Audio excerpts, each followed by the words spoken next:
You see, you have to be very level-headed when you pursue a dream, when you pursue your desire. Are you making concrete plans to achieve that, or it's just a dream? Lots of properties in the market.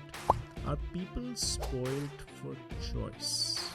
Desires are very important because desire is one thing that will get me out of bed in the morning. Do people go into that much detail about their own personal finances? I mean, I've known you for 6 months. I'm still not prepared to discuss my personal, how much money I have or what is put away.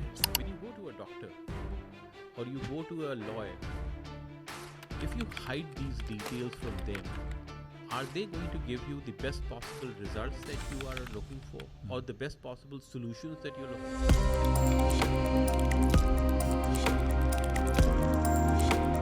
Hello, we are going to pick up the conversation in this episode. This is something that we were talking about in previous episodes about the general understanding of the consumer in the Dubai real estate market.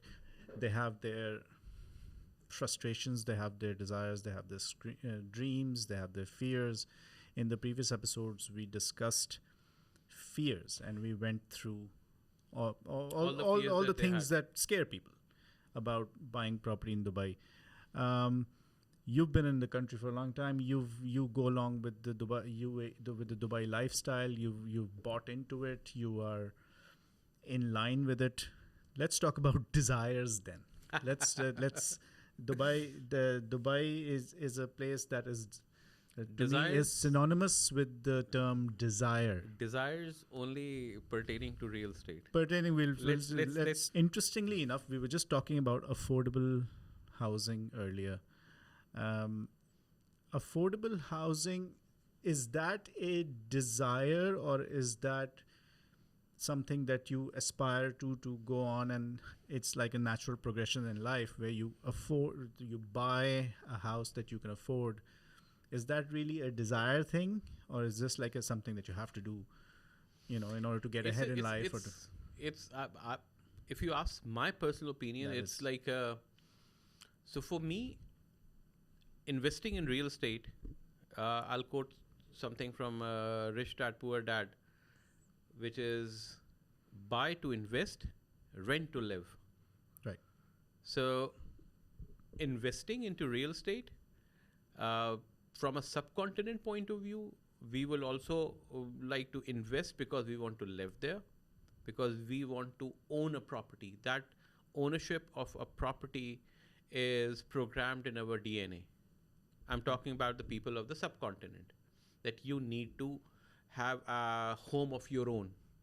Whereas in the Western mentality, and as I quoted from this Rich Dad Poor Dad, it says you can live anywhere, but accumulate property for the purpose of building your wealth. Right. It's a wealth building cycle. So that is the connotation that I have. Prime. Other than the value of a property, other than the potential capital appreciation and all of these things, why do people desire prime locations and accessibility to those prime locations? Is it just again, is this going into the desires lifestyle thing, or is this? It's a lifestyle choice. And in a lot of places, a lot of times, a lot of instances, you will note that maybe they can't actually afford it, but they desire it. Yeah, everybody has aspirations, everybody desires it, but you see, you have to be very level-headed when you pursue a dream, when you pursue your desire. Are you making concrete plans to achieve that, or it's just a dream? Like, I'm a dreamer and I would say, okay, one day I am going to own a Lamborghini. Okay. Is that a dream? Yes. Okay, do I actually know the price of the specific model that I want to buy? Am I planning? Am I working towards it? Do I have a set game plan that by year so and so I want to buy that? So it has to be very concrete. You have to take certain concrete steps in order to achieve that, the desire that you have, in order to pursue that desire. Desires are very important because desire is one thing that will get me out of bed in the morning. I like it. and I would actually go and start working on my life, and I would want to improve my life. Why? Because I have certain desires in my life, and in order to achieve those desires, I'll be making a game plan and I'll be rolling out my roadmap on that. So if I'm not following it, so then the desires can be anything. I have a desire of owning Burj Khalifa. I cannot. I am not working towards it. So desires, just in the realm of desires, mean nothing to me. They have to be backed by concrete plans and your willingness to get up every day and work on those plans and consistently work on those plans. Consistency is very important in your life. If you do not have that consistency, you would not be able to achieve any desire or any plans or anything. When people come to the city, a lot of people are very mesmerized by the glitz and glamour. That is there.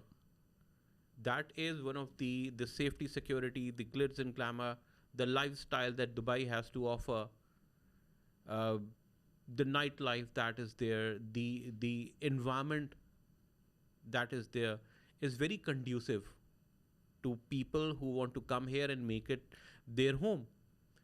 But it also requires a lot of hard work, a lot of planning, a lot of execution in order to achieve that lifestyle. Okay, let's stick with desires. Sustainable and eco-friendly living, is this something that has taken off in Dubai, or do you see obviously with sustainable city, it's been there for close to 10 years now, maybe not 10 years, but maybe like 5 or 6 years. Sustainable People city live there. is very, is a place. Sustainable city was a concept, and elements of those concepts have been taken, and they have been worked on and improved upon, and they are being implemented in all the other areas of and all the other buildings that I see around the city. Yeah. A lot of it is not visible to us. For example, where does the majority of electricity is being consumed in a building? We think it's being consumed in the lighting. So we say, okay, we'll go to the LED lighting and everything. However, an LED lighting system only saves about 3 to 5% of the electricity. So majority of that electricity is being consumed in your chiller system, in cooling that whole entire building. So a lot of work, I've seen the back end where the engineers from MR are working. So downtown area, if you see the systems, processes and procedures that has been implemented by MR, they are magnificent. And there's a lot of work being conducted by Nakhil as well in making sure that the communities become greener every day. So it's going to be not now, but the end result is zero-sum game, where you do not have any carbon footprint is supposed to be reduced and is brought to zero. Right now, it's pretty far off, but there is a desire and there is a plan to roll up with it, and actually it's being implemented. I agree. People think that, okay, majority, if I buy LEDs, Yeah. if I just put this LED, I'm going to make a huge saving. Whereas the inductive motors and all the other machineries that we have, that have to be smart. You know, the washing machines, they have to be smart. Now, there's in this sustainable concept, there was a debate being conducted in US that what if we have all the electric cars now in the system? Is the grid powerful enough to sustain that? Is the grid powerful enough to charge all the cars? Because each car, when it's being charged at night, draws a significant amount of electricity. Now, is the grid station being right now what it is? Is it designed because in Europe and US, every house has at least 2 cars. And if 50% cars just switch to electrical, that means that is an added load on the grid station. So you need power generation and power distribution. Is the grid now sustainable to generate and distribute that amount of power? That's the question. That's a big question. So it's every day there is improvement in that realm.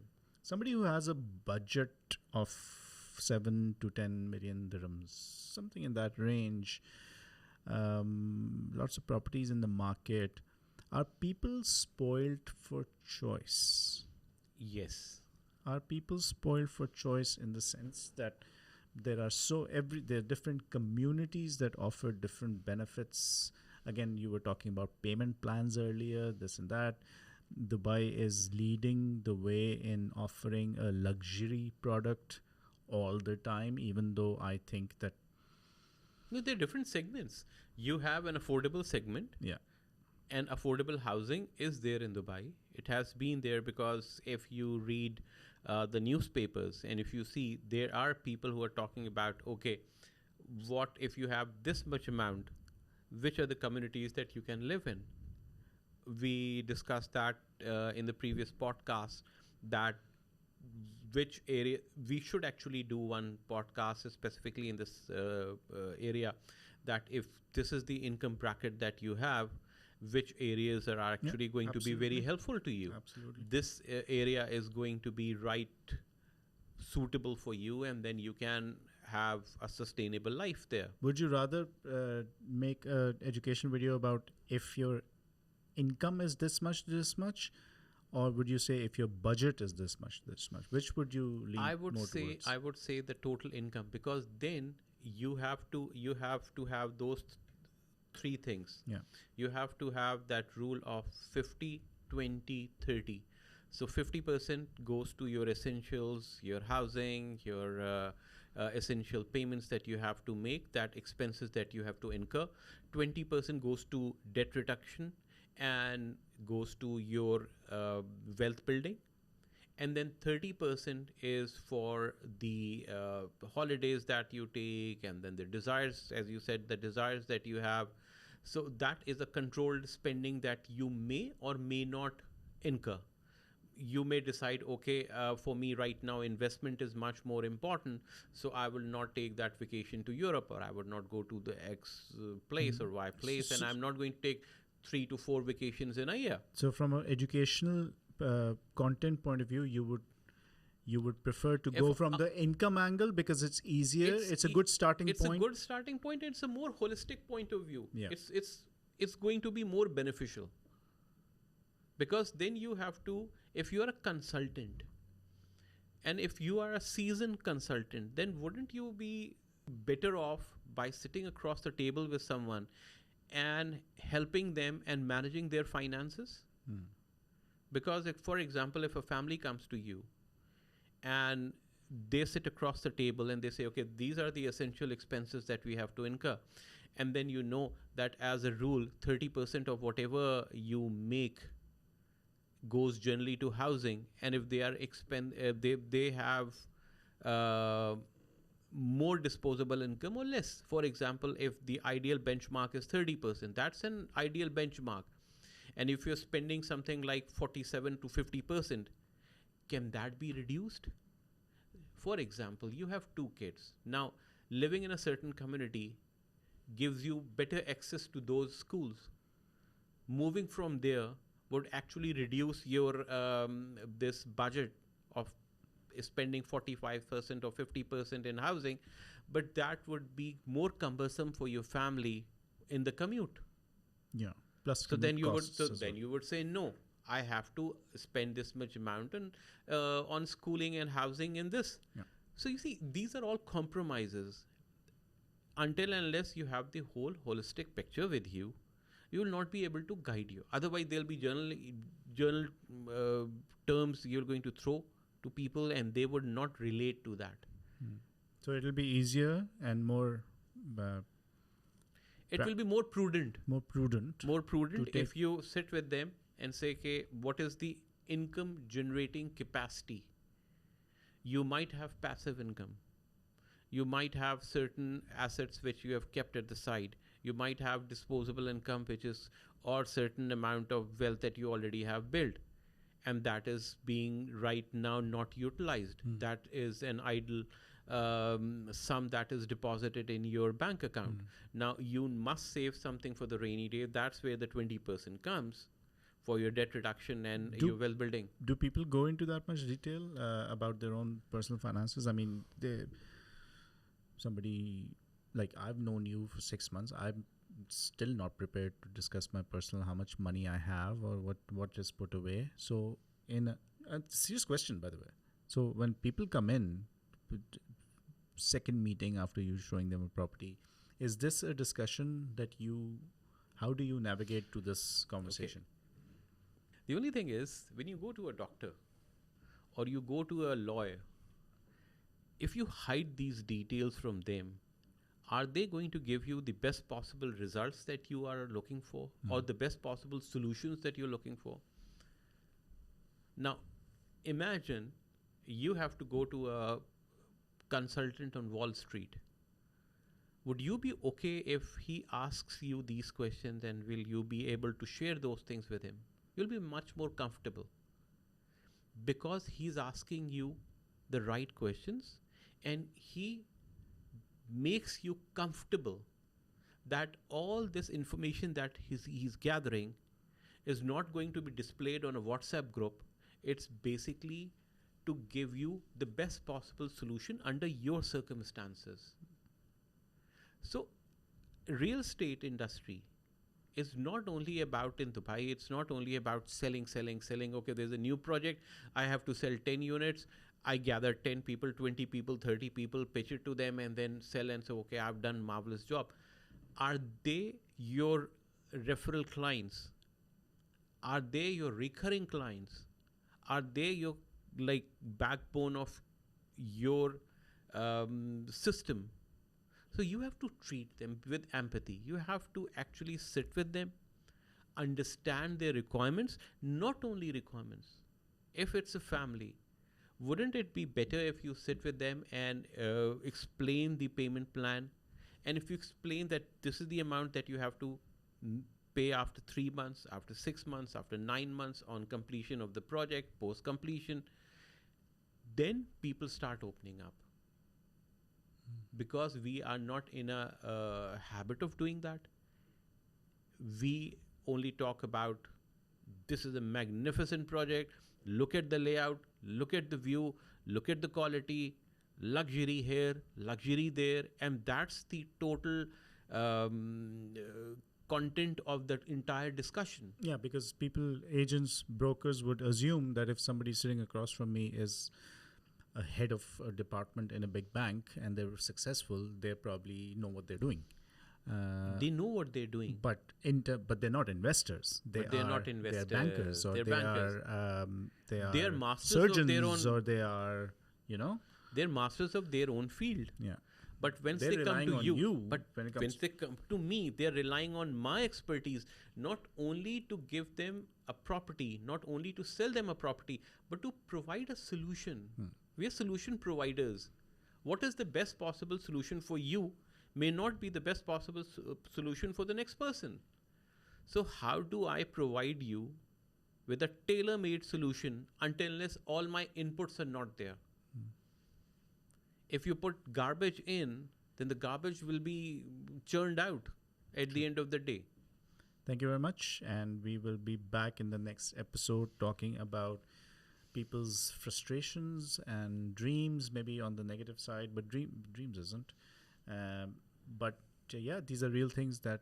These are real things. It's real topics. And people watching this, the whole idea of speaking about these things freely is so that people watching this know that real estate brokers also think about real estate brokers not only think about this, but they are very empathetic towards the clients. Right. At the end of the day, I have to look after the needs and wants and what the practical desires even are and how to achieve them. I'm a tool for them to give me the input of all these things, and I will present them with a solution that is best suited for their needs. Excellent.